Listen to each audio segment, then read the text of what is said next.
دوسری چیز اس رات کو قبرستان جانا. دیکھیے اس بارے میں حدیث پیش کی جاتی ہے, مشہور حدیث ہے, لوگ سنتے رہتے ہیں کہ نبی صلی اللہ علیہ وسلم رات کو اٹھے اور امی عائشہ رضی اللہ تعالیٰ عنہ بھی آپ کے پیچھے چلی گئیں اور آپ صلی اللہ علیہ وسلم جنت البقیع میں مغفرت کی دعا مانگ کے تشریف لے آئے واپس.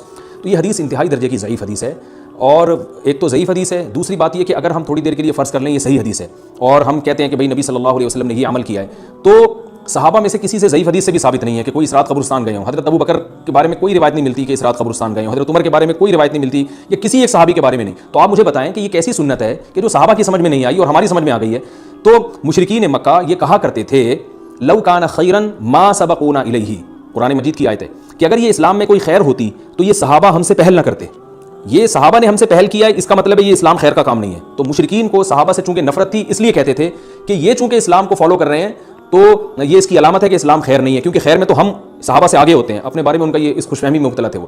لیکن ہماری رائے کیا ہے, ہم یہ کہتے ہیں کہ لو کان خیرا لسبقونا الیہ. وہ کہتے تھے لا سبقونا, ہم کہتے ہیں لسبقونا, کہ اگر کوئی بھی خیر کا کام ہے تو صحابہ ہم سے ضرور اس میں پہل کریں گے. یہ ہو نہیں سکتا کہ خیر کا کام ہو ہم کریں اور صحابہ نے نہ کیا ہو.